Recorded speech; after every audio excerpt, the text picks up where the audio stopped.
أعوذ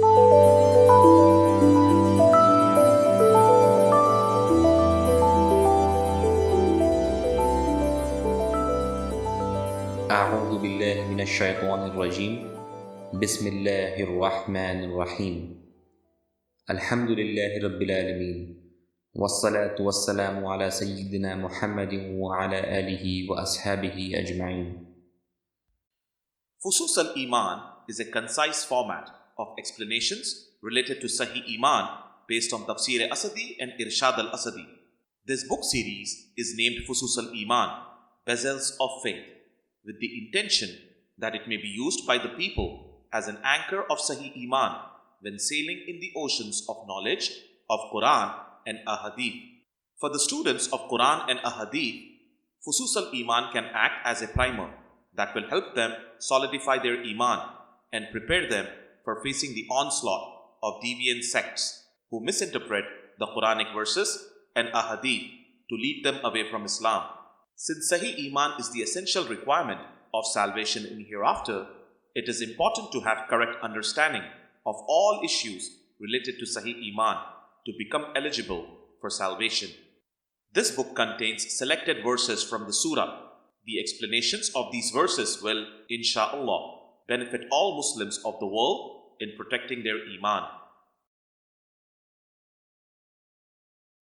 والذين آمنوا وعملوا الصالحات وآمنوا بما نزل على محمد وهو الحق من ربهم كفر عنهم سيئاتهم وأصلح بالهم. Translation: As for those who believe and do good deeds and believe in what is revealed to Prophet Muhammad ﷺ, the truth from their Lord, He will remove from them their sins and improve their condition. Explanation: Every single verse of the Quran is addressed to Prophet Muhammad ﷺ or addressed to the people via the Prophet ﷺ. However, his name Muhammad ﷺ has been mentioned in Quran in 4 verses.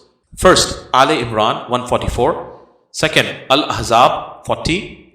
Third, Muhammad 2. And fourth, Al-Fath 29. In addition, in verse 6, Surah As-Saf, his name Ahmad ﷺ has been mentioned.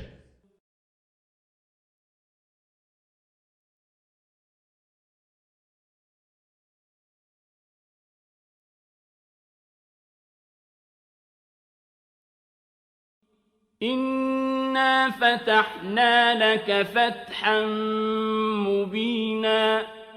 Translation: Surely Allah has given to you, O Prophet ﷺ, a manifest victory. Explanation: Surah Al-Fath was revealed in the month of Dhul Qadha, 6AH 628 AD, when Prophet Muhammad ﷺ was returning to Medina after concluding a peace treaty with Meccan polytheists at Hudaybiyah, near Mecca. Allah describes this treaty as manifest victory of Muslims. Brief history: 6 years had elapsed after the immigration of Prophet Muhammad ﷺ to Medina, and in between these years, 3 wars were fought between Meccan polytheists and Muslims, namely, first, the Battle of Badr, 2AH 624 AD, second, the Battle of Uhud in 3AH 625 AD, and third, the Battle of Trench, 5AH 627 AD. In 6AH 628 AD, Prophet Muhammad ﷺ saw in a dream that he and his companions have entered Makkah and they were doing tawaf of Kaaba. When this dream was disclosed to Sahaba, they were jubilant, and it was decided that the Prophet ﷺ and Sahaba will perform Umrah that year. The Prophet ﷺ, along with 1400 Sahaba, started in Ihram from Medina with the intention of Umrah in the month of Dhul Qadha, 6AH.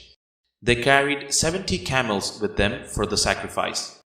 It is in Quran, indeed Allah has in all truth shown the vision to His Apostle ﷺ that, Allah willing, you shall enter the Masjid al-Haram, fearless and secure, to perform Umrah or Hajj, and some having their heads shaved and others having their hair cut, for He knows what you do not know. So He granted you a near victory before the fulfillment of that vision.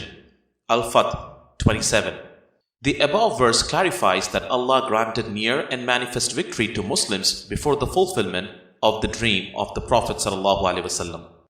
It was the practice of Quraysh for many centuries that they will not stop anyone from entering Makkah who was coming unarmed with the intention of Hajj and Umrah.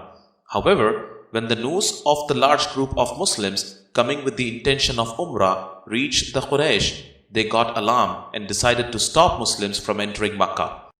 Quran testifies that this was because of their arrogance and hatred of Muslims. Muslims were halted at a place called Hudaybiyah, which was close by Makkah, and to clear any of the Quraysh's possible apprehensions, Prophet Muhammad ﷺ sent Uthman bin Affan radiallahu ta'ala anhu to Makkah to explain them the intention of Muslims to perform Umrah as they were traveling in Ihram, unarmed and even carrying animals for sacrifice. Uthman radiallahu ta'ala anhu explained the facts to the Makkans, but they remained adamant not to allow Muslims in Makkah. Rather, he was held up in Makkah and not allowed to go back to Hudaybiyah. As nothing was heard from Uthman radiallahu ta'ala anhu, and he did not return from Makkah, a rumor was spread that he was martyred by Makkan Quraysh. The Muslims were not expecting that kind of hostility by Makkans. Alarmed by the developments, the Prophet ﷺ took a pledge of allegiance from the 1400 Sahaba that they will fight with the Quraysh until their death. This is known as Bayt-e-Ridwan in Islamic history. It is in Quran, "Indeed, those who pledge allegiance to you, O Muhammad ﷺ, they are actually pledging allegiance to Allah. The hand of Allah is over their hands. So he who breaks his word only breaks it to the detriment of himself, and he who fulfills that which he has promised Allah, he will give him a reward." Al-Fath 10. The news of pledge of allegiance reached Makkan polytheists, but the deadlock continued for some more days. In the meantime, 4 envoys from Quraysh came to the apostles of Allah ﷺ, and they were explained that the Muslims did not come to fight, rather they came to perform Umrah. But the Quraysh remained adamant and refused to allow Muslims to proceed any further. One of their envoys, Urwa bin Masud al-Taqawi, went back to his people and reported as follows. It is in Hadith.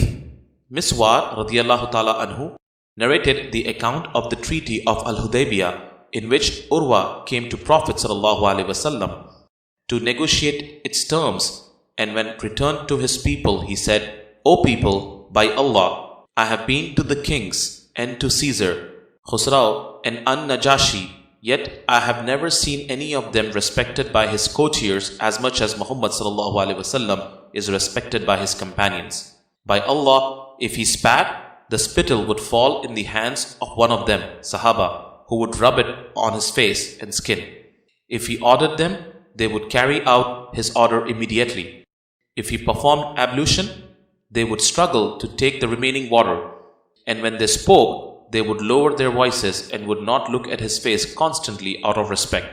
Bukhari, Ahmad, Tabrani, Ibn Hibban, Bayhaqi, etc. The Quraysh finally released Uthman radiallahu ta'ala anhu and sent Suhail bin Amr al-Taqawi to negotiate the terms of peace with Muslims. After negotiations, a peace treaty was signed by Prophet Muhammad ﷺ and Suhail on behalf of Makkan polytheists. This treaty is known as the Treaty of Hudaybiyah. The terms of the treaty were as follows.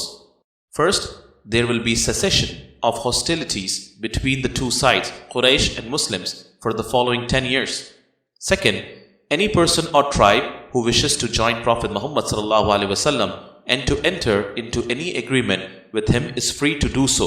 Likewise, any person or tribe who wishes to join the Quraysh and to enter into any agreement with them is free to do so. Third, if any Makkan went to Medina, then Muslims would return him to Makkah. But if any Muslim from Medina went to Makkah, he would not be returned. Fourth, if any young man from Makkah or one whose father is alive goes to Prophet Muhammad ﷺ without permission from his father or guardian, he will be returned back to his father or guardian in Makkah. But if anyone goes to the Quraysh from Medina, he will not be returned back. Fifth, Muslims will return back without entering Makkah. However, next year, Prophet Muhammad ﷺ and his companions can enter Makkah, spend 3 days and perform Umrah. After concluding the treaty, the Prophet ﷺ asked Sahaba to slaughter sacrificial animals at the same place, Hudaybiyah, and get their heads shaved and come out of Ihram. The terms of the above agreement showed that Muslims had accepted many of the demands of the Meccan polytheists.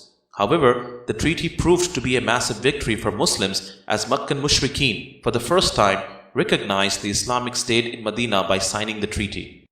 The treaty allowed Muslims living in Makkah to practice Islam publicly. Many people who had become Muslims at heart but were afraid to disclose their faith publicly were now free to live as Muslims in Makkah. Following this treaty, many Arab tribes also entered into treaties with Islamic State in Medina. People realized the truthfulness and sensed the eventual triumph of Islam. Thus, they started entering into Islamic fold in thousands. The following year, 7 AH 629 AD, Prophet ﷺ traveled to Makkah for Umrah, and this time he had over 2,000 pilgrims with him instead of 1,400 earlier. The Meccan conquest is closely related with the Treaty of Hudaybiyah. The conquest of Makkah.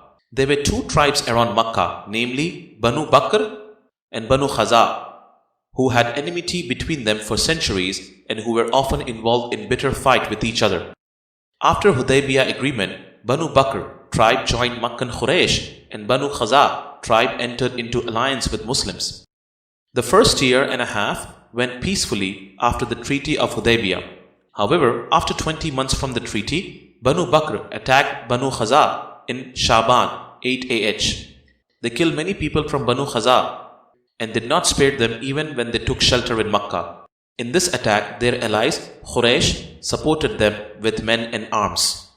It was an open violation of the peace treaty by Quraysh, as they were not supposed to help a tribe to attack another tribe who were in alliance with the Muslim state of Medina. Banu Khaza sent a delegation to Medina to inform the Prophet ﷺ about the attack, and the Prophet ﷺ demanded Quraysh to pay ransom to Banu Khaza for all their persons killed in the attack and to terminate their treaty with Banu Bakr. Quraysh rejected the Prophet ﷺ's demands. Thus, the Treaty of Hudaybiyah got abrogated automatically. Muslims declared the abrogation of the Treaty of Hudaybiyah publicly. Following Muslims' public declaration of the abrogation of the peace treaty, Quraysh sent a delegation to Medina petitioning to maintain the treaty. The leader of Meccan Quraysh, Abu Sufyan, also traveled to Medina to request Muslims to hold on to the treaty. Since Quraysh refused to accept Muslim demands, Muslims did not agree for the continuation of the peace treaty and the matter got stalemated. A few months on, the Prophet ﷺ asked Muslims to prepare for a battle, but it was kept secret that who will they fight with. On Prophet ﷺ's command, many tribes rushed to Medina to join forces for the impending battle. The volunteers came in thousands on Prophet ﷺ's call. The Muslim army set out for the battle in early Ramadan 8 AH 629 AD. On the way, many tribes joined. The volunteers and the contingents from various tribes swelled into 10,000 strong. The army reached near Makkah and stayed at Mar-uz-Zahran, located 10 miles northwest of Makkah. The Prophet ﷺ asked everyone in the army to light a fire in the night. When 10,000 fires were lighted, it gave a scary look to Meccans. It looked as if tens of thousands of people were there in the Muslim army. Makkah was effectively in siege as Muslims sealed all the routes of escape from Makkah. The Quraysh were perplexed with this sudden attack. The city eventually surrendered to Muslims without any bloodshed within a few days of Ramadan 8 AH. The Prophet ﷺ recited the following verse while entering Makkah. It is in Quran. And proclaim, O Prophet ﷺ, the truth has come and falsehood has vanished. Surely falsehood is ever bound to vanish. Al-Isra 81. After Muslims entered Makkah, all idols in and around Kaaba were taken down and the sanctuary was cleaned from all traces of idol worship. The Meccan assembled at the Kaaba and the Prophet ﷺ delivered the following address. There is no God but Allah. He has no associate. He has made good his promise that he held to his servant and helped him and defeated all the confederates. Bear in mind that every claim of privilege, whether that of blood or property, is abolished except that of the custody of the Kaaba and of supplying water to the pilgrims. Bear in mind that for anyone who is slain, the blood money is 100 camels. O people of Quraysh, surely Allah has abolished from you all pride of the time of ignorance and all pride in your ancestry, because all men are descendants from Adam alayhi salam, and Adam alayhi salam was made of clay. Then turning towards people, the Prophet ﷺ said, O Quraysh, what do you think that I should accord you? They replied, Mercy, O Apostle of Allah ﷺ. We expect nothing but good from you. Then he declared, This day there is no reproof against you. Go your way, for you are free. It was a general amnesty for the Makkans who had tortured Muslims for 13 long years and fought with them the previous 3 wars. The people of Makkah realized the truthfulness of Islam, and almost all of them became Muslims. ليغفر لك الله ما تقدم من ذنبك وما تأخر ويتم نعمته عليك ويهديك صراطا مستقيما. Translation: So that Allah may forgive you Ummah's past as well as future sins, and may perfect His blessings upon you all, and keep your Ummah on the right path. Explanation: While translating, some people relate the above verse with the person of Prophet Muhammad ﷺ. This is not a correct understanding. Allah swears to testify the innocence and greatness of Prophet Muhammad ﷺ throughout the Quran. It is in Quran, by the star when it sets, your companion, Apostle Muhammad ﷺ, neither erred intentionally nor unintentionally. He does not speak of his own desire. It is the revelation revealed to him. The mighty in power, Allah has taught him the knowledge. An-Najm 1-5. It is in Hadith. It is narrated by Ibn Umar, Abu Huraira and Anas radiyallahu ta'ala anhum.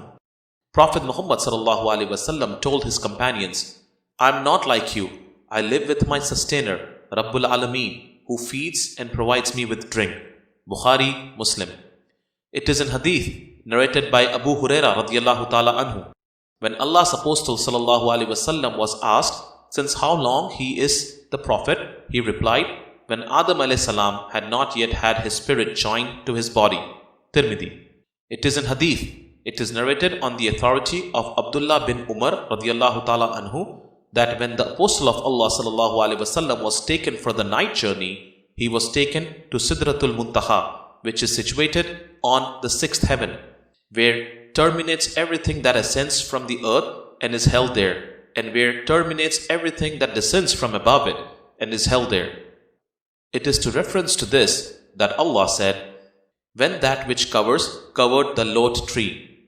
An-Najm 16. He, the narrator, said, it was gold moths. He, the narrator, further said, the Apostle of Allah sallallahu alaihi wasallam was given 3 things. He was given 5 prayers, the concluding verses of Surah Al-Baqarah, and remission for serious sins for those among his ummah who associate not anything with Allah.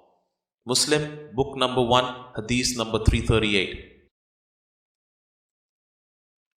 هو الذي أنزل السكينة في قلوب المؤمنين ليزدادوا إيمانا مع إيمانهم ولله جنود السماوات والأرض وكان الله عليما حكيما. Translation: He is the one who sent down serenity upon the hearts of the believers so that they may increase even more in their faith. To Allah alone belong the forces of the heavens and the earth, and Allah is all-knowing, all-wise. Explanation: The above verse refers to the anxiety of Muslims as they were going for Umrah, unarmed, and were not sure what will be the reaction of Meccan polytheists against them. Meanwhile, the Munafiqeen in Medina did not expect Muslims to come back safe from this travel. The anxiety of Muslims increased when they were stopped on the way and also when they heard the rumor that Uthman radiallahu ta'ala anhu was martyred by Quraysh. In addition, when the Prophet ﷺ took the pledge of allegiance of every Muslim in Hudaybiyah to fight till death against the polytheists, it was an anxious moment for the Muslims. All these occasions were really scary during the travel. Allah says that these were the moments when He sent down serenity to the hearts of Muslims so that they increase even more in their faith. ليدخل المؤمنين والمؤمنات جنات تجري من تحتها الأنهار خالدين فيها ويكفر عنهم سيئاتهم وكان ذلك عند الله فوزا عظيما. Translation: He caused you to do as you have done, so that He may admit the believing men and believing women into the gardens beneath which rivers flow, to live therein forever, and remove their ills from them. And that is the highest achievement in regard to people in the sight of Allah.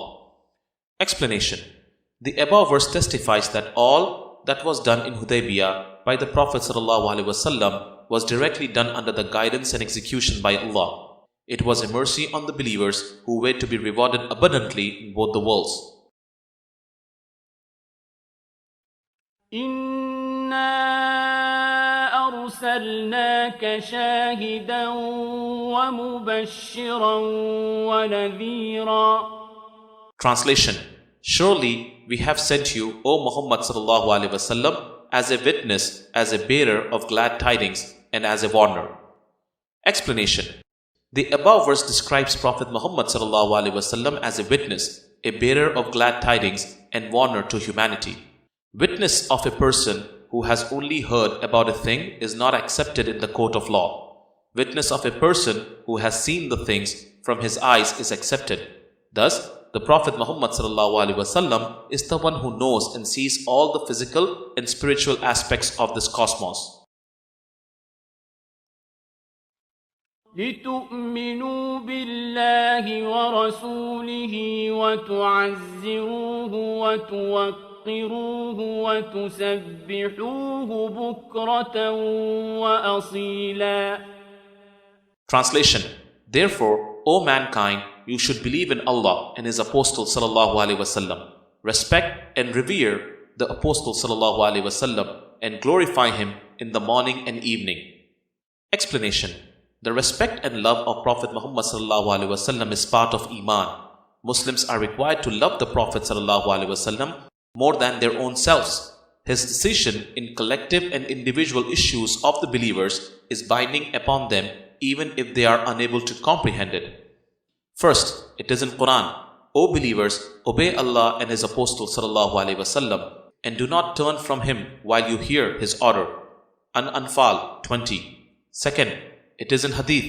It is narrated on the authority of Anas radiallahu ta'ala anhu that the Prophet ﷺ said, None of you will have faith till he loves me more than his father, his children, and all mankind. Bukhari. Second. Third, it is in Hadith. It is narrated on the authority of Abdullah bin Hashim radiallahu ta'ala anhu that he said, We were with the Prophet ﷺ and he was holding the hand of Umar bin al-Khattab radiallahu ta'ala anhu.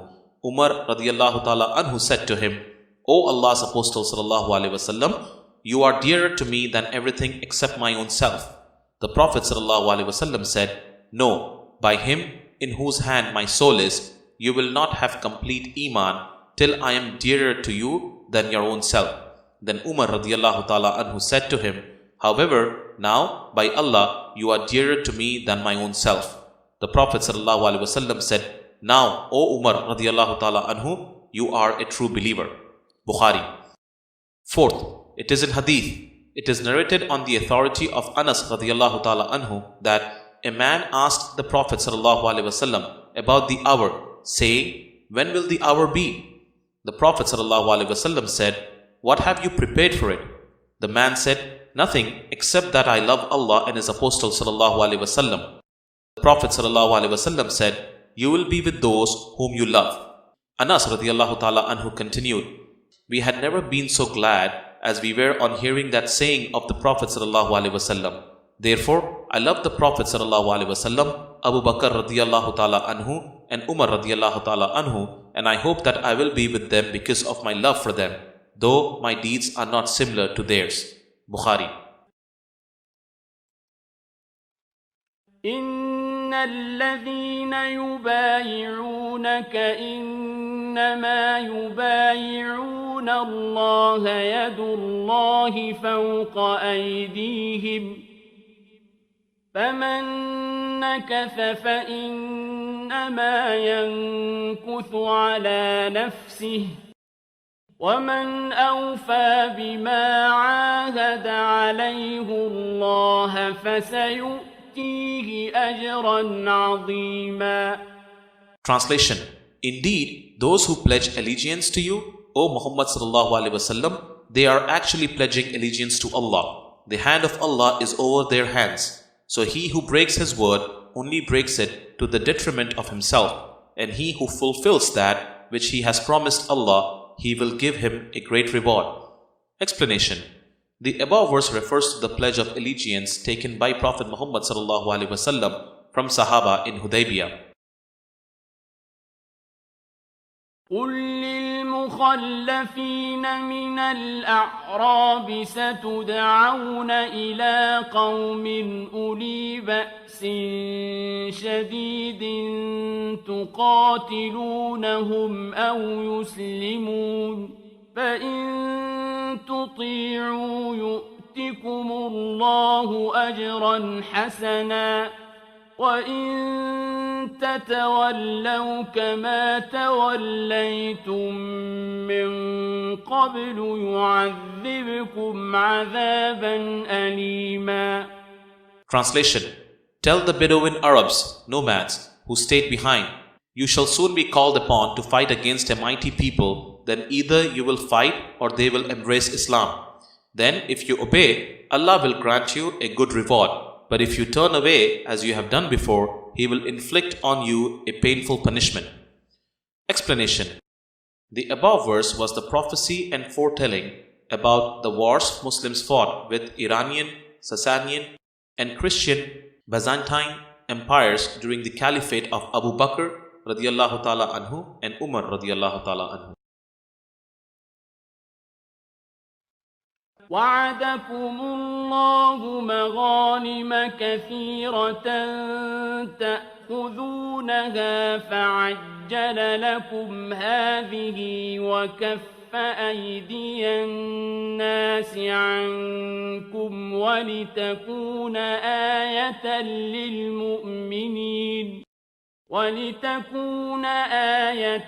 للمؤمنين ويهديكم صراطا مستقيما. Translation. O believers, Allah has promised you many spoils which you shall acquire, and has given you these spoils with all promptness. He has restrained the hands of enemies from you so that it may serve as a sign to the believers and that He may guide you all to the right path. Explanation. This verse is reported to be an indication of the spoils of the Battle of Khaybar, which Allah promised to Muslims. Brief history. Khaybar was a stronghold of Jews located 150 kilometers north of Medina, en route to Syria, which was taken over by Muslims in 7 AH 629 AD. Jews had built strong fortresses in that area which were considered unassailable those days.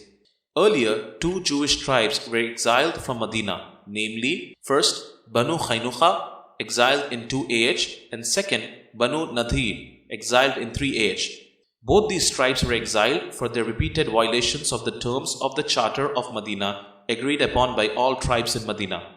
They had also challenged the authority of Prophet Muhammad ﷺ and were repeatedly conspiring to assassinate him. After their expulsion from Medina, a large number of people took refuge in Khaybar, while some migrated to Taif. In the Battle of the Trench in 5 AH, the Jews of Khaybar had joined forces with Quraysh in attacking Medina. There was another Jewish tribe living in Medina, namely Banu Khurayza, who were also the signatory of the Charter of Medina. But when Medina was under the siege of Quraysh-led confederates in the Battle of Trench, the Jews of Qurayza openly allied with the attacking army as they thought that Quraysh-led confederates will take over Medina.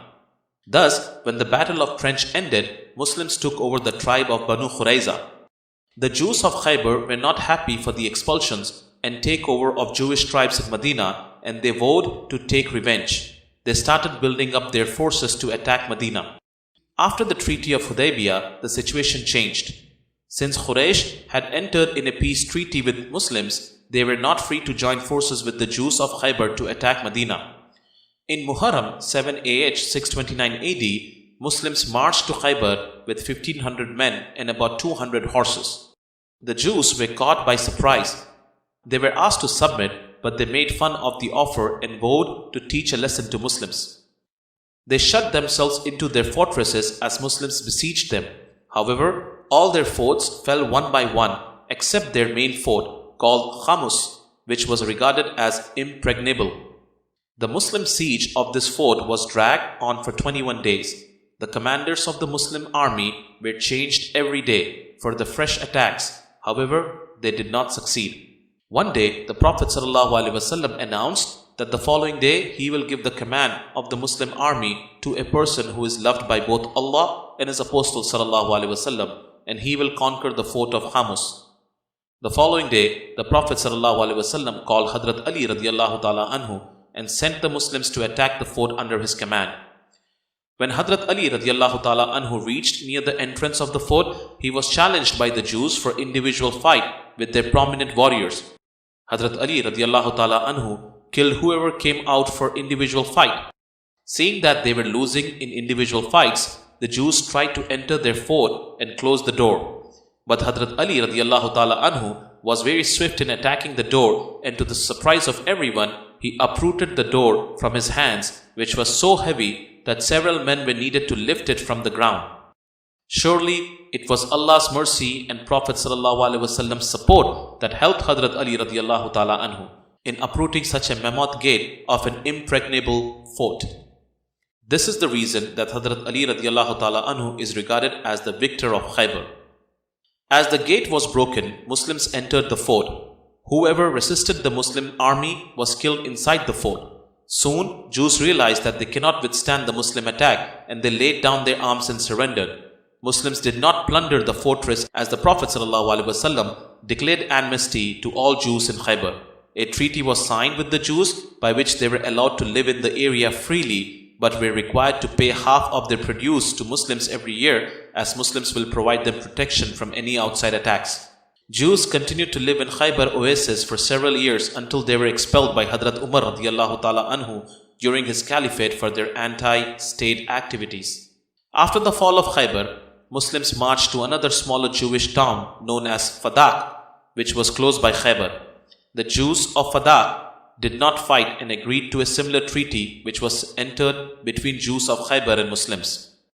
The Battle of Khaybar was an important turning point in the history of Islam. The Muslim rule was no longer confined to Medina and its immediate environs. It was extended to other parts of Arabia, and the Jews, who had been extremely hostile to the Muslims, had become the subjects of the Islamic State. And Quraysh could no longer depend on the support of the Jews against Muslims. ولو قاتلكم الذين كفروا لولوا الأدبار ثم لا يجدون وليا ولا نصيرا. Translation: If the unbelievers had engaged you in combat at that time, they would have turned their backs and fled. Then they would not have found any allies or supporters. Explanation: The above verse is related to the events at Hudaybiyah. Allah says that Muslims were prevented from fighting in Hudaybiyah not because there was a possibility of them being defeated, rather there were other reasons which have been described in the following verses. And if there was a battle, surely the Meccan polytheists would have been defeated and Makkah would have fallen to Muslims at that time. هم الذين كفروا وصدوكم عن المسجد الحرام والهدي معكوفا أن يبلغ محله ولولا رجال مؤمنون ونساء مؤمنات لم تعلموهم أن تطؤوهم فتصيبكم منهم معرة بغير علم ليدخل الله في رحمته من يشاء لو تزيلوا لعذبنا الذين كفروا منهم عذابا أليما. Translation: It is they, the unbelievers, who prevented you from reaching the holy mosque and prevented the animals pledged for sacrifice from reaching the site of the sacrificial slaughter. But there were believing men and women in their midst whom you did not know. Unwittingly, you would have killed them, and unknowingly you would have suffered the sin of having killed the believers. Therefore, Allah restrained your hands so that He might admit into His mercy whomever He wants. Had they, the believing men and women, stood apart, we would have punished the disbelievers with the painful punishment. Explanation: Allah gives the reason for the peace treaty at Hudaybiyah and why Muslims were prevented to fight at the time.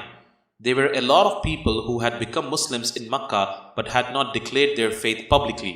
If there was a fight at that time, these Muslims would have lost their lives. This was the wisdom of the peace treaty. After the peace treaty, all these people could declare their faith publicly and live like Muslims in Makkah. لقد صدق الله رسوله الرؤيا بالحق لتدخلن المسجد الحرام إن شاء الله آمنين محلقين رؤوسكم ومقصرين لا تخافون فعلم ما لم تعلموا فجعل من دون ذلك فتحا قريبا. Translation: Indeed, Allah has in all truth shown the vision to His Apostle ﷺ that, Allah willing, you shall enter the Masjid al-Haram, fearless and secure, to perform Umrah or Hajj, and some having their heads shaved and others having their hair cut, for He knows what you do not know. So, He granted you a near victory before the fulfillment of that vision. Explanation: A thought was bothering to some Sahaba that since the Prophet ﷺ had seen in his dream that they were doing tawaf of Kaaba and they came all the way for that, but they were returning back to Medina without entering Makkah, how is it possible? The above verse clarifies their doubt, saying that this travel was a prelude to their entering the Haram and doing tawaf of Kaaba soon.